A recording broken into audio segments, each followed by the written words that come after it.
నమస్తే. ఉపాధ్యాయ అర్హత పరీక్షకు సంబంధించినటువంటి శిక్షణా కార్యక్రమంలో మనం చైల్డ్ డెవలప్మెంట్ అండ్ పెడగాగి విభాగంలో అభ్యసనానికి సంబంధించిన సిద్ధాంతాలను గురించి తెలుసుకుంటూ ఉన్నాం. ఈరోజు ఈ సెషన్లో మనం నిబంధన సిద్ధాంతాలు అన్న విషయాన్ని తెలుసుకుందాం. అభ్యసనం అనగానే అనుభవాల ద్వారా వ్యక్తి ప్రవర్తనలో వచ్చేటువంటి శాశ్వతమైన మార్పుగా ఉంటుందని మనం తెలుసుకున్నాం. కాబట్టి నిబంధన అభ్యసన సిద్ధాంతాలు కూడా శాశ్వతమైన ప్రవర్తన మార్పుకు పనికొచ్చే విధంగా అభ్యసన ఎలా జరుగుతుంది అని పరిశోధన చేసిన విషయాన్ని ఇక్కడ మనం చూడవచ్చు. నిబంధన అన్న విషయాన్ని అర్థం చేసుకోవడానికి రెండు ప్రధానమైన పదాలు మనకు పనికొస్తాయి. వాటిలో ఒకదాన్ని ఉద్దీపన అంటాం, రెండవ దాన్ని ప్రతిస్పందన అంటాం. ఉద్దీపన అంటే బాహ్య కారకాల ద్వారా లేదా అంతర్గతంగా ఉండేటువంటి అంశం ద్వారా కలిగే ప్రేరణ ఉద్దీపన అవుతుంది. దానికి మనిషి చూపేటువంటి ప్రతిస్పందన అన్నది చర్యారూపంగా కనిపిస్తుంది అన్నమాట. అభ్యసనం జరగడం అన్న విషయంలో ఇలాంటి ఏదైనా ఒక ఉద్దీపన చూసినప్పుడు దాన్ని అర్థం చేసుకుని శారీరక మానసిక ప్రకార్యాల ద్వారా వ్యక్తి దానిని ప్రదర్శించడానికి ప్రయత్నం చేస్తే అప్పుడు దానిని ప్రతిస్పందన అంటాం. కాబట్టి సాధారణ సందర్భాల్లో వ్యక్తులు సహజమైన ఉద్దీపనలకు సహజమైనటువంటి ప్రతిస్పందన ఇస్తూ ఉంటారు.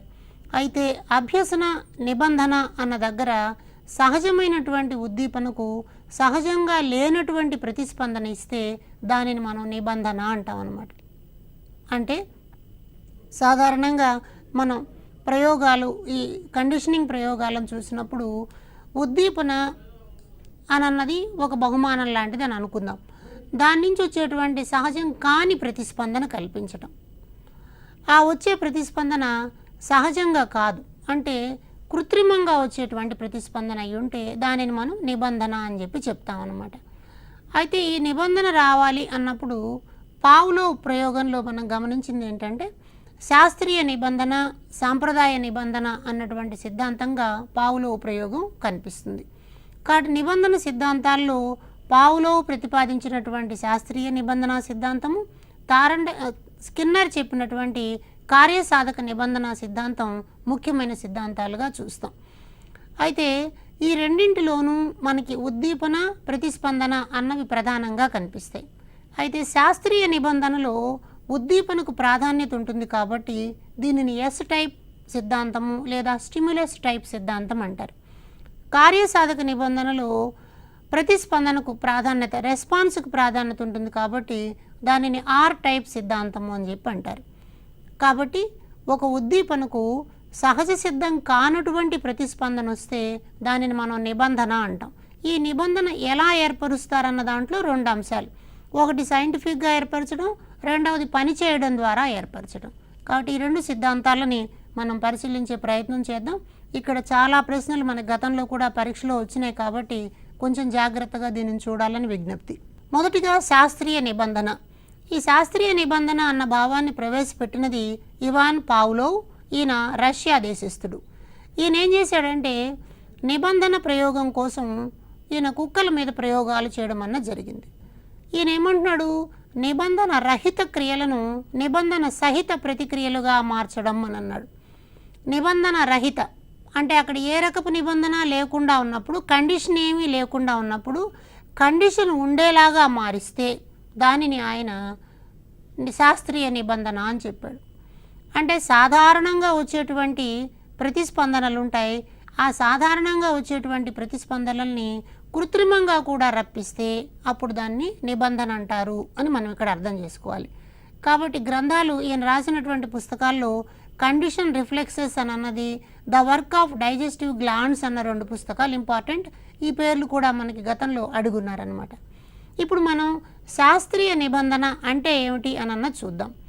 ఒక సహజ ఉద్దీపనకు వచ్చేటువంటి సహజ ప్రతిస్పందనను అసహజ ఉద్దీపనకు కూడా తీసుకురావడం. ఒక్కసారి నిర్వచనాన్ని జాగ్రత్తగా చూడండి. ఉద్దీపన సహజంగా ఉంటుంది, దానికి వచ్చేటువంటి ప్రతిస్పందన కూడా సహజంగానే ఉంటుంది. అయితే ఇప్పుడు మనమేం చేస్తామంటే సహజ ఉద్దీపన బదులు అసహజ ఉద్దీపనను కూడా తీసుకుంటాం. అంటే ఇది చాలా సందర్భాల్లో మన జీవితాలలో కనిపిస్తూ ఉంటుంది. ఇంట్లో చాలా సందర్భాల్లో చిన్న పిల్లవాడు ఏదైనా తప్పు చేస్తున్నప్పుడు అమ్మ వాడిని కోప్పడడానికి పెద్దగా అరుస్తుందన్నమాట. పెద్దగా అరిచినప్పుడు వాడు చేస్తున్నటువంటి పనిని ఆపేసి ప్రశాంతంగా కూర్చుంటాడు.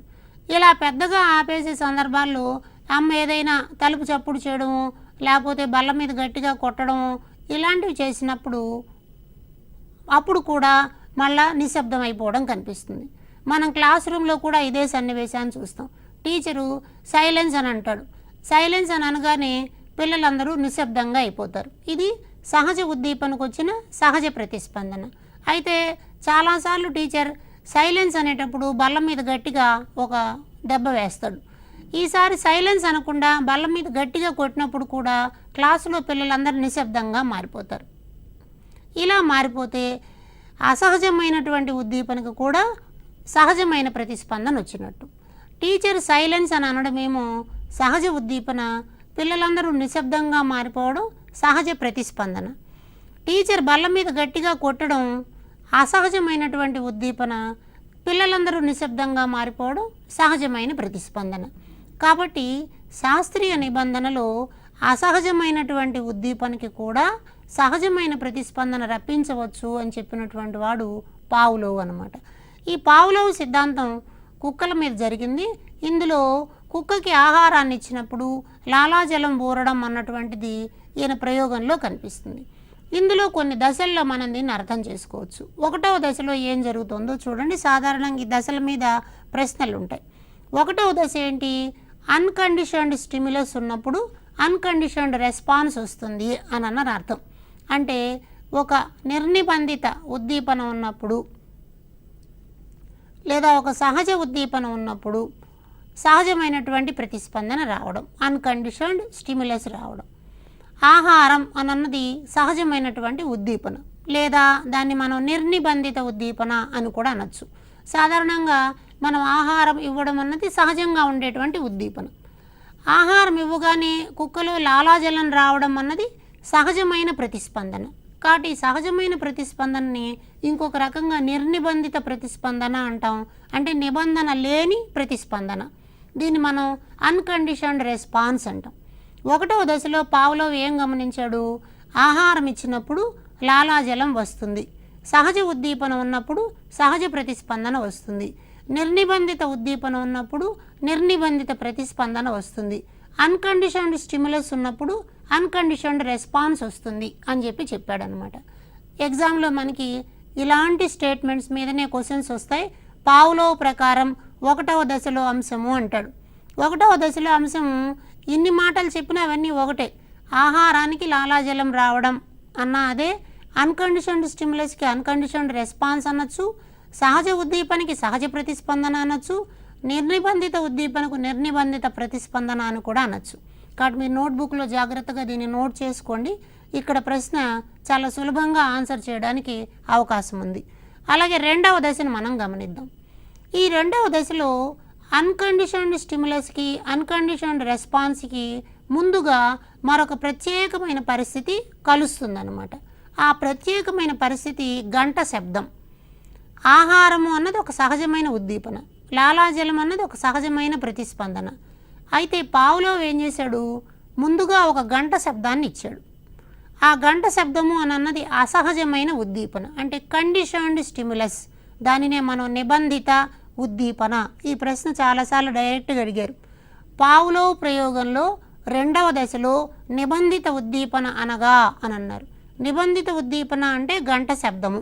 ఇది అసహజంగా ఉండేటువంటి అంశం, లేదా కండిషన్డ్ స్టిమ్యులస్ అంటాం. ఈ కండిషన్డ్ స్టిమ్యులస్ ముందుగా ఇచ్చి తర్వాత ఆహారాన్ని ఇచ్చాడు. అలా ఆహారాన్ని చూడగానే కుక్క లాలాజలాన్ని స్రవించింది. కాబట్టి ఒక అసహజమైన ఉద్దీపన తర్వాత సహజమైన ప్రతిస్పందన ఇచ్చినప్పుడు సహజమైన ప్రతిస్పందనే కలిగిందనమాట. కాబట్టి ఒక కండిషన్డ్ స్టిమ్యులస్కి అన్కండిషన్డ్ స్టిమ్యులస్ వెంటనే ఉండడం వల్ల అన్కండిషన్డ్ రెస్పాన్స్ రావడానికి అవకాశం జరిగింది.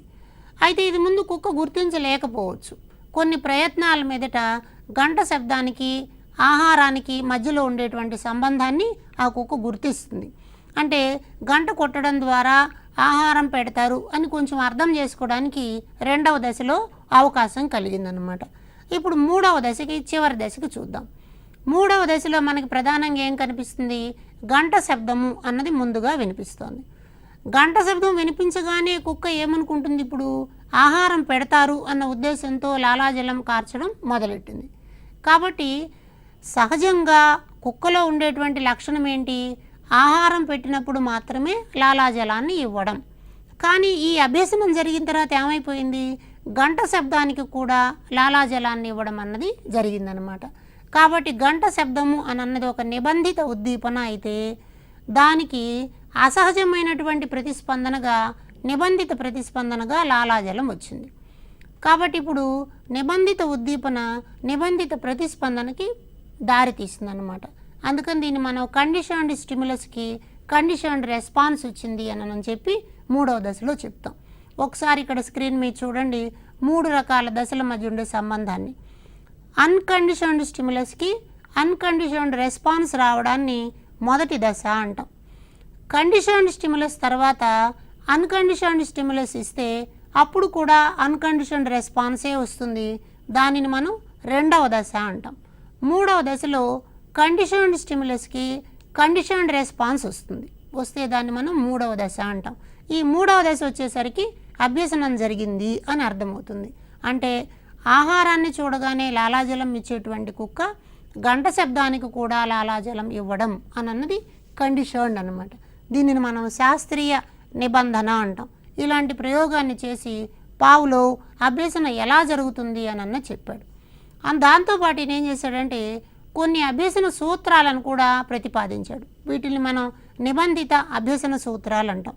ఈ కండిషన్డ్ లెర్నింగ్ అంటే గంటకు ఆహారానికి మధ్యన ఒక కండిషన్ ఏర్పాటు చేశాడు, తద్వారా లాలాజలం రావడం అన్నది జరిగింది. వీటిలో ఈయన ప్రధానంగా చెప్పేది ఏంటంటే పునర్బలన సూత్రము అంటాడు. పునర్బలనము అంటే ఒక అంశంలో పని చేసినప్పుడు మంచి ఫలితాలు వస్తూ ఉంటే ఆ పనిని మళ్ళా చేసేటువంటి ప్రయత్నం జరుగుతుంది. కాబట్టి సహజ ప్రేరణను పదే పదే ఇచ్చి నిబంధిత ప్రతిస్పందనను రాబట్టడం. సహజ ప్రేరణను పదే పదే ఇవ్వడం అంటే గంట కొట్టగానే ఆహారాన్ని ఇవ్వడం, గంట కొట్టగానే ఆహారాన్ని ఇవ్వడం, గంట కొట్టగానే ఆహారాన్ని ఇవ్వడం, ఇలా చేయడం వల్ల పునర్బలనం జరిగింది. అంటే గంటకు ఆహారానికి మధ్యన పునర్బలనం జరిగింది కాబట్టి ఆహారానికి లాలాజలం ఇవ్వడం అలవాటైన కుక్క గంట శబ్దానికి కూడా లాలాజలం ఇవ్వడం జరిగింది. అలాగే విలుప్తీకరణం అంటాం. విలుప్తీకరణము అంటే ఆగిపోవడం లేదా మర్చిపోవడం. సహజ ఉద్దీపన తర్వాత మనం కానీ నిబంధిత ప్రతిస్పందన వచ్చేలాగా చర్య తీసుకోలేకపోతే నిబంధిత ప్రతిస్పందన ఆగిపోతుంది. అలా ఆగిపోతే దాన్ని మనం విలుప్తీకరణం అంటాం. అంటే గంట కొట్టిన తర్వాత ఆహారం ఇవ్వడం అలవాటైపోయింది. ఈసారి గంట కొట్టాం, ఆహారం ఇవ్వలేదు, అయినా కూడా లాలాజలం వస్తుంది. తర్వాత మళ్ళీ గంట కొట్టాం, ఆహారం ఇవ్వలేదు, అయినా లాలాజలం వస్తుంది. 2-3 సార్లు జరిగిన తర్వాత ఈసారి ఆహారం రాదు కాబట్టి అది లాలాజలాన్ని ఇవ్వడం మానేస్తుంది అన్నమాట. కాబట్టి సహజ ఉద్దీపన పదే పదే జరగకపోతే నిబంధిత ప్రతిస్పందన ఆగిపోతుంది అని అన్నది ఇక్కడ మనం గమనించాల్సిన అంశం అన్నమాట. దీన్ని విలుప్తీకరణం అంటాం. అలాగే ఆయత్న సిద్ధ స్వాస్థ్యము. ఆయత్న సిద్ధ స్వాస్థ్యము అంటే అనుకోకుండా రావడం అని అర్థం. ఒకవేళ విరమణ జరిగిపోయింది, మనం దాన్ని చాలా కాలం పాటు ఉపయోగించడం మానేసాం, కానీ హఠాత్తుగా ఆ సన్నివేశం వచ్చినప్పుడు మళ్ళా ప్రతిస్పందన రావడం అన్నది జరుగుతుందన్నమాట. అలాగే ఉద్దీపన సామాన్యీకరణము అంటారు. పోలిక కలిగినటువంటి వాటికి కూడా ప్రతిస్పందన ఇవ్వడం. ఉదాహరణకి గంట కొట్టినప్పుడు ఆహారాన్ని ఇస్తే లాలాజలం వచ్చింది. ఈ గంట కాకుండా ఈసారి ఏదో ఎలక్ట్రిక్ బజిల్ కొట్టాము లేదా సైకిల్ బెల్ కొట్టాము, ఇలాంటి వాటికి కూడా ప్రతిస్పందన వస్తే వాటిని పోలిక కలిగినటువంటి ఉద్దీపనలు అంటాం అన్నమాట. ఇలా జరిగితే దాన్ని ఉద్దీపన సామాన్యీకరణము అని చెప్తాం. అలాగే ఉద్దీపన విచక్షణ అంటారు. అంటే ఉద్దీపన విచక్షణ అంటే గంట శబ్దమే అయినప్పటికీ కూడా దానిలో సైకిల్ బెల్లో వచ్చేటువంటి శబ్దానికి మామూలు బెల్కి వచ్చేటువంటి శబ్దానికి తేడా ఉంటుంది. ఆ తేడాని గుర్తించి ఏ శబ్దానికి ప్రతిస్పందన ఇవ్వాలో దానికి మాత్రమే ఇస్తే దానిని మనం ఉద్దీపన విచక్షణ అంటాం. ఈ రకమైనటువంటి అభ్యసన సిద్ధాంతాలని మనం ఆ నియమాలని పావ్లోవ్ చెప్పాడు. అట్లాగే ఉన్నత క్రమ నిబంధన అని కూడా ఒకటి చెప్పాడు. అంటే ఉన్నత క్రమ నిబంధన అంటే కృత్రిమంగా ఉండేటువంటి దానికి కూడా ఇవ్వడం. ఇవన్నిటికీ మనకి తరగతి గది అన్వయాలు చాలా పెద్ద ఎత్తున కనిపిస్తాయి. కాబట్టి వాటి మీద ప్రశ్నలు రావడానికి అవకాశం ఉంది. పునర్బలనము అంటే మళ్ళా చేయించడం, సహజ ప్రేరణను పదే పదే ఇవ్వడం అని అన్నారు. అంటే ఉదాహరణకి ఒక అక్షర కార్డు, ఒక చిత్ర కార్డు ఉందనుకోండి. చిత్ర కార్డుని ప్రతిసారి చూపించడం ద్వారా ఉదాహరణకి కడవ అనేటువంటి కార్డును చూపించాం, కా అన్న అక్షరాన్ని చూపించాం. కా అన్న అక్షరం అర్థం కాదు, కడవ అన్నది బొమ్మ రూపంలో అర్థమవుతుంది. కాబట్టి ఇది సహజమైనటువంటి ప్రేరణ. కడవ కార్డును 5-6 సార్లు చూపించిన తర్వాత కా అన్న అక్షరాన్ని చూపించగానే ఈ కా అక్షరాన్ని కడవ కార్డుతో అసోసియేషన్ని పొందగలుగుతారు. ఇలాంటి దాన్ని మనం పునర్బలనము అంటాం. అలాగే ఒక్కొక్కసారి ఒకటి నేర్చుకుంటాం, అది చూపించడం మానేసిన తర్వాత ఈ రెండింటి మధ్య సంబంధాన్ని మర్చిపోతారు. అలా మర్చిపోతే దాన్ని విలుప్తీకరణము అంటాం అన్నమాట. ఒక్కొక్కసారి ఏమవుతుంది, నేర్చుకున్నది తిరిగి మళ్ళీ ఎప్పుడైనా వస్తుంది. ఉదాహరణకి సైకిల్ తొక్కడం. చిన్నప్పుడు ఎప్పుడో సైకిల్ తొక్కారు, తర్వాతి కాలంలో మనం సైకిల్ తొక్కడాన్ని మర్చిపోయాం. కానీ ఒక అనుకోని పరిస్థితుల్లో సైకిల్ తొక్కాల్సి వస్తే అప్పుడేం ఇబ్బంది పడం, 1-2 చిన్న ఒడిదుడుకుల తర్వాత వెంటనే సైకిల్ తొక్కేయగలుగుతాం అన్నమాట. అంటే మనం ఒకసారి నేర్చుకున్నటువంటి నైపుణ్యాలు మనలో నిక్షిప్తమై ఉంటాయి, అవసరాలను బట్టి అవి తిరిగి బయటకు వస్తాయి అని అన్నది ఆయత్న సిద్ధ స్వాస్థ్యము అన్న విషయంలో చెప్తారు. ఉదాహరణకి ప్రాథమిక పాఠశాలలో మనం చాలా రకాల పద్యాలు, అభినయ గేయాలు, శ్లోకాలు నేర్చుకుంటాం. కానీ అవి కాలక్రమంలో ఉపయోగించకపోవచ్చు. కానీ ఏదో ఒక సందర్భంలో ఒక ఉపన్యాసం ఇచ్చేటప్పుడు, లేకపోతే ఎవరైనా బంధుమిత్రులు పాట పాడండి అని అడిగినప్పుడు మళ్ళా తిరిగి మనకు ఆ పద్యాలు గుర్తొస్తే దానిని ఆయతన సిద్ధ స్వాస్థ్యము అంటాం. పోలిక కలిగినటువంటి వాటికి కూడా ప్రతిస్పందించడం. పోలిక కలిగినటువంటి ఇందాకే మనం అనుకున్నాం, ఉపాధ్యాయుడు తరగతి గదిలో విజిలేసినప్పుడు పిల్లలందరూ ప్రార్థనా సమావేశానికి హాజరవుతారు. గంట కొట్టినప్పుడు ప్రార్థనా సమావేశానికి హాజరవడం సాధారణంగా జరిగేది. గంటతో పాటు విజిల్కు వేసినప్పుడు కూడా ప్రార్థనా సమావేశానికి వెళ్ళిపోతూ ఉంటే దానిని ఉద్దీపనల సామాన్యీకరణము అంటాం. ఒకవేళ పాఠశాల గంట లాంటి గంటే బయట ఇంకెక్కడైనా మోగిందని అనుకుందాం. బయట ఇంకెక్కడైనా మోగితే ఆ గంటను విని 2 గంటల శబ్దాల మధ్యలో ఉండేటువంటి వ్యత్యాసాన్ని గమనించి తరగతి గదిలోంచి బయటకు వెళ్ళాలా లేదా అని నిర్ణయించుకోగలిగితే దానిని ఉద్దీపన విచక్షణము అంటాం. అలాంటివి మనకి క్లాస్ రూమ్లో చాలా ఎక్కువ కనిపిస్తాయి. ఉదాహరణకి ట్రాఫిక్ లైట్ల దగ్గర పోలీసు ఉన్నప్పుడు కానివ్వండి, ట్రాఫిక్ లైట్ ఉన్నప్పుడు కానివ్వండి, రెడ్ లైట్ పడగానే మనం ఆగిపోతాం. కొత్తగా డ్రైవింగ్ అప్పుడు ఆ సిగ్నల్ని అర్థం చేసుకోవడానికి కొంత టైం పట్టినా తర్వాత మనం అక్కడ నిలబడిపోతాం అన్నమాట.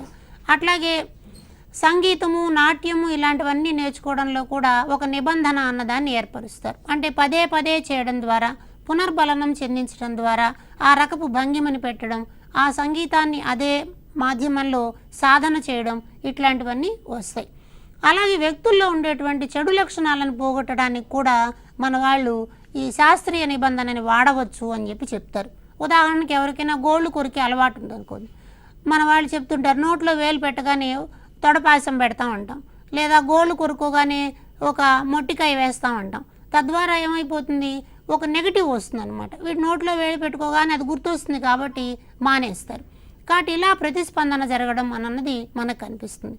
కాబట్టి పావ్లోవ్ చెప్పినటువంటి ఈ సిద్ధాంతము తరగతి గదిలో చాలా సందర్భాల్లో అన్వయం అవుతుంటుంది. కాబట్టి మీరు ఒక్కసారి వీటిలో ఉన్నటువంటి కీవర్డ్స్ని గుర్తుపట్టుకుని ఆ కీవర్డ్ ఆధారంగా ఎలాంటి ఉదాహరణ అయినా సరే సాధన చేయడానికి ప్రయత్నం చేయాలి. మనకి మోడల్ పేపర్స్లో వీటి మీద చాలా రకాల ఉదాహరణలు కనిపిస్తాయి. కాబట్టి దాని అర్థం తెలిస్తే అప్లికేషన్ అన్నది చాలా సులభం అవుతుంది. కాబట్టి బేసికల్గా పావ్లోవ్ సిద్ధాంతంలో 3 దశలు మనకు కనిపిస్తున్నాయి. ఈ 3 దశలలో 1వ దశలో అన్కండిషన్డ్ స్టిమ్యులస్కి అన్కండిషన్డ్ రెస్పాన్స్ వస్తుంది. 2వ దశలో ముందుగా కండిషన్డ్ స్టిమ్యులస్ ఉంటుంది, తర్వాత అన్కండిషన్డ్ స్టిమ్యులస్, తద్వారా అన్కండిషన్డ్ రెస్పాన్స్ రావడం అన్నది కనిపిస్తుంది. చివరి దశకు వచ్చేటప్పటికి కండిషన్డ్ స్టిమ్యులస్కి కండిషన్డ్ రెస్పాన్స్ వస్తుంది. కాబట్టి సహజమైనటువంటి ప్రతిస్పందనని అసహజమైనటువంటి ఉద్దీపనకు కూడా రప్పిస్తే దానిని మనం శాస్త్రీయ నిబంధన అని అంటాం అన్నమాట. అలాగే స్కిన్నర్ చేసినటువంటి పావ్లోవ్ చేసినటువంటి ప్రయోగాల్లాగే స్కిన్నర్ కూడా కొన్ని ప్రయోగాలను చేశారు. దీనిని మనం కార్యసాధక నిబంధన అంటాం. అంటే ఒక పని చేయడం ద్వారా, ఒక కార్యక్రమంలో పాల్గొనడం ద్వారా అభ్యసించేటువంటి ప్రయత్నాన్ని కార్యసాధక నిబంధన అంటాం. అంటే ఇంతకుముందు మనము ఈ నిబంధనలో ఉద్దీపనే డామినేటింగ్ రోల్ ప్లే చేస్తుంది. ఇప్పుడు అలా కాకుండా వచ్చేటువంటి ఫలితం ఆధారంగా అభ్యాసకుడు సన్నివేశాల్లో పాల్గొంటూ ఉంటాడు. కాబట్టి ఫలితానికి ప్రాధాన్యత ఉంటుంది. ఫలితము అంటే రెస్పాన్స్ అనొచ్చు మనం.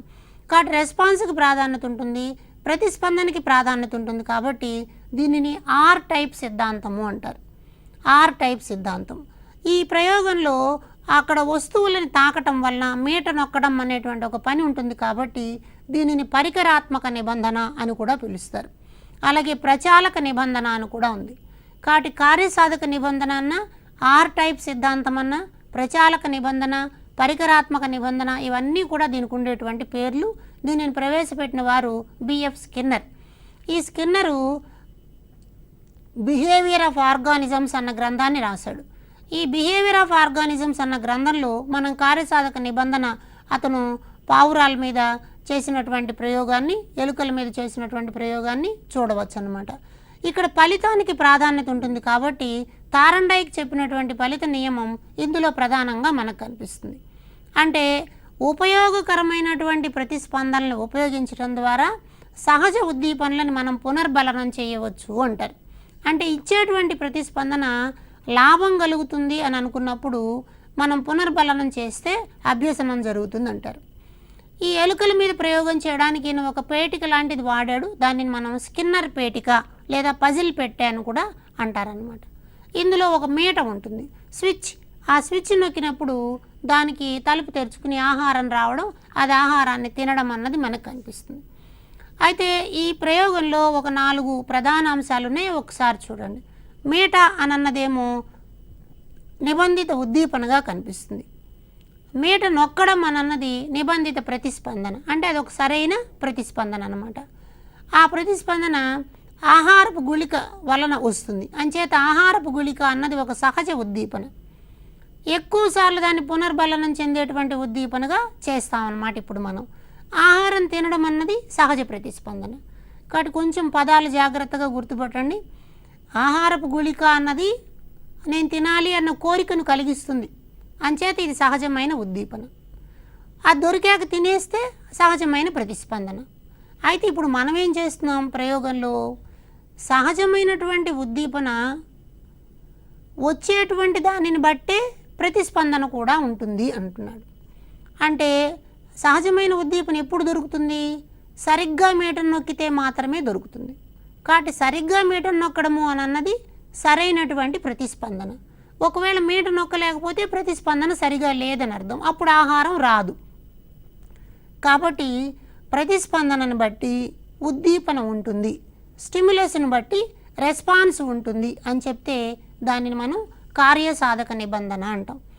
ఇక్కడ జరిగేటువంటి పునర్బలనంలో ఆయన చేసినటువంటి ప్రయోగంలో ఎలుక కొన్ని ప్రయత్నాల మీదట ఆ స్విచ్ని నొక్కుతుందన్నమాట. స్విచ్ని నొక్కిన తర్వాత ఆహారం వస్తుంది, అది ఆహారాన్ని తింటుంది.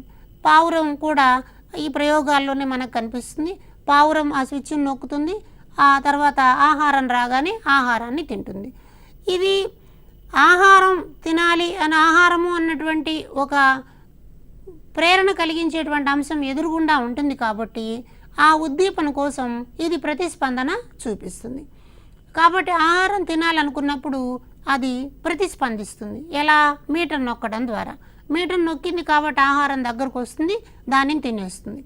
అంచేత పునర్బలనము అని అన్నది ఇక్కడ మంచి ప్రవర్తనని ప్రోత్సహించడం కోసం వాడవచ్చు, లేదా చెడు ప్రవర్తనలను తగ్గించడం కోసం కూడా వాడవచ్చు అంటాడు స్కిన్నర్. కాబట్టి పునర్బలనము ధనాత్మక కోణంలో ఉండొచ్చు, రుణాత్మక కోణంలో ఉండొచ్చు. అంటే ఈ పునర్బలనం చెందడం మళ్ళీ మళ్ళీ చేసేటప్పుడు మీట నొక్కగానే ఆహారం వచ్చింది, మీట నొక్కగానే ఆహారం వచ్చింది, కాబట్టి ఒక మంచి జరుగుతోంది కాబట్టి ఈ పనిని నేను చేస్తాను అన్న భావన వస్తుంది. అంటే తరగతి గదిలో ఒక కొంచెం మంచి మార్కులు తెచ్చుకోవాలనుకున్నటువంటి పిల్లవాడు, బాగా వెనుకబడిన పిల్లవాడు ఉన్నాడు. కానీ వాడికి చదవాలన్న కోరికను పెంపొందించాలంటే వాడు ఒక చిన్న ప్రయత్నం చేయగానే అభినందించడం, మెచ్చుకోవడం ద్వారా వెరీ గుడ్, బాగా చేసావు అనడం ద్వారా వాడు మరొక ప్రయత్నంతో ఇంకో 2 మార్కులు తెచ్చుకోవడానికి ప్రయత్నం చేస్తాడు. కాబట్టి ప్రోత్సాహకరంగా ఉండడం ఉన్నటువంటి ప్రేరణ ఉన్నప్పుడు పిల్లలు దానికి తగినటువంటి ప్రతిస్పందనని ఇస్తారు. అలాగే చెడుతనాన్ని తగ్గించడానికి కూడా దీనిని వాడవచ్చు అన్నమాట. అట్లాగే ఆకృతీకరణము అంటాం. ఆకృతీకరణం అంటే మనం ఏ మార్పుని పిల్లల్లో తీసుకురావాలనుకున్నామో ఆ మార్పు చేసేలాగా పునర్బలనం చెందించడం. ఉదాహరణకు తరగతి గదిలో నుంచి గ్రంథాలయానికి పిల్లలందరూ వరుసగా వెళ్ళాలి, లేకపోతే నీళ్లు తాగేటప్పుడు వరుసగా వెళ్ళాలి, తరగతి గది బయట చెప్పులన్నీ వరుసగా పెట్టాలి, పాఠ్యపుస్తకాలని శుభ్రంగా చినిగిపోకుండా బ్యాగ్లో ఉంచుకోవాలి. ఇలా ఏవైతే మనం మంచి పనులు అనుకుంటున్నామో ఆ మంచి పనులు చేసే సందర్భాలను ప్రోత్సహించడం ద్వారా, ఏ విద్యార్థి అయితే పుస్తకాలను నీట్గా ఉంచుకున్నాడో అతనికి ఒక స్టార్ ఇవ్వడం ద్వారా, పిల్లలందరూ లైన్లో వెళ్ళడాన్ని రోజు దాన్ని మనం ప్రాక్టీస్ చేయడం ద్వారా ఆ రకపు లక్షణాన్ని పొందుతారు. ఇలా పొందడాన్ని మనం ఆకృతీకరణము అంటాం. కాబట్టి స్కిన్నర్ ప్రయోగంలో మంచి అనుకున్నటువంటి దానిని పలుమార్లు చేయించి దాన్ని ప్రోత్సహిస్తున్నారు అన్నటువంటి దానివల్ల ఆ పనిని మళ్ళీ చేస్తారు. కాబట్టి పిల్లలు దాన్ని నేర్చుకుంటారు. కాబట్టి అభినందన, ప్రోత్సాహము అన్నది ధనాత్మకమైనటువంటి పునర్బలన అంశాలు. తద్వారా సహజమైనటువంటి ప్రతిస్పందన వస్తుంది. నేర్చుకోవడం ప్రతి వ్యక్తిలోనూ ఉండేటువంటి సహజమైన ప్రతిస్పందన. ఆ ప్రతిస్పందన బయటకు రావాలి అంటే మనము ఇచ్చేటువంటి ప్రేరణ బాగుండాలి అన్నది ఇక్కడ ముఖ్యమైన అంశం అన్నమాట. కాబట్టి ఈయన పునర్బలనానికి సంబంధించి కొన్ని నియమాలను చెప్పాడు. వాటిల్లో ఒకదాన్ని ఈ పునర్బలనం నిరంతరాయంగా ఉండాలి అంటాడనమాట. అంటే ప్రతి సరైన ప్రతిస్పందనకి పునర్బలనం ఇవ్వాలి. అంటే మనం తరగతి గదిలో పిల్లలు చేసే ప్రతి మంచి పనిని కూడా అభినందిస్తూ ఉంటే, ఇంట్లో పిల్లలు చేసే ప్రతి మంచి పనిని అభినందిస్తూ ఉంటే వాళ్ళు మళ్ళీ అదే పనిని చేయడానికి మొదలెడతారు.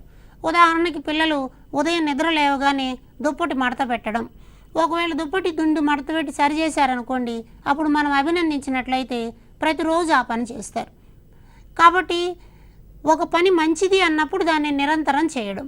రెండవది పునర్బలనం, స్థిర కాల వ్యవధులలో పునర్బలనం ఇవ్వడం. అంటే ఒక స్పెసిఫిక్ ఇంటర్వెల్స్ అన్నమాట.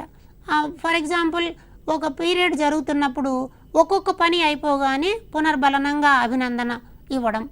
ఉదాహరణకు ఒక కృత్యాన్ని చేశాడు, చేసిన వెంటనే ఒక పునర్బలనాన్ని ఇవ్వడం. అలాగే నోట్స్ రాశాడు, ఒక పునర్బలనాన్ని ఇవ్వడం. అలాగే సమాధానాలు చెప్పాడు, ఒక పునర్బలనాన్ని ఇవ్వడం. ఇట్లా నిర్దిష్ట కాల వ్యవధులలో కానీ చేసినట్లయితే దాన్ని స్థిర కాల వ్యవధి పునర్బలనం అంటాం. అలాగే స్థిర నిష్పత్తిలో ఇవ్వడం అన్నమాట, నిర్ణీత సంఖ్యలో. ఇది కూడా గుర్తుపెట్టుకుని ఒక నిర్దిష్ట కాల వ్యవధిలో ఇన్నిసార్లు పిల్లల్ని అభినందించాలి, ఇన్నిసార్లు పిల్లలకి గుర్తు చేయాలి అన్నదాన్ని చెప్తే దాన్ని స్థిర కాల వ్యవధి నిష్పత్తి అంటాం. ఉదాహరణకి మనం పరీక్ష హాల్లో చూస్తూ ఉంటాం, వాళ్ళు ప్రతి అరగంటకు ఒకసారి ఒక బెల్ మోగిస్తారు. మీకున్న 3 గంటల సమయంలో ఇప్పుడు 2 గంటలు అయిపోయింది అంటారు. కాబట్టి 2 గంటలు అయిపోయింది అనగానే మనం ఏం చేస్తాం, వేగంగా రాయడం మనలో ఉండేటువంటి సహజ ఉద్దీపనని బయటకు తీసుకొచ్చి దానిని ప్రదర్శించే ప్రయత్నం చేస్తామన్నమాట. అలాగే చరశీలమైనటువంటి పునర్బలనం, ఎప్పుడో ఒకప్పుడు, అంటే ప్రతిసారి ఇవ్వకుండా అప్పుడప్పుడు ఇట్లాంటి పునర్బలనం కలిగించినట్లయితే అది కూడా పిల్లల్లో ప్రోత్సాహాన్ని ఇచ్చి ముందుకు తీసుకుపోవడానికి పనికొస్తుంది అనమాట. ఇలా స్కిన్నర్ ఏం చేశాడంటే, ఒక పనిని నేర్చుకోవడం అన్నటువంటిది ఒక కార్యం చేయడం ద్వారా పూర్తవుతోంది. కాబట్టి దీనిని నేను కార్యక్రమయుత అభ్యసనము అని అన్నాడు. ప్రోగ్రామ్డ్ లెర్నింగ్ అంటాం. ఈ ప్రోగ్రామ్డ్ లెర్నింగ్లో ఒక పెద్ద అంశాన్ని కూడా చిన్న చిన్న విభాగాలుగా చేస్తారు. వీటిని మనం చట్రాలు లేదా ఫ్రేములు అంటాం. ఒక ఫ్రేమ్ పూర్తయిన తర్వాత పునర్బలనం ద్వారా పిల్లలు 2వ ఫ్రేమ్లోకి వెళ్తారు. అంటే ఉదాహరణకి ఒక 5 వరుస లెక్కల పత్రం ఉందనుకుందాం. మొదటి వరుస లెక్కలు చేసేస్తారు.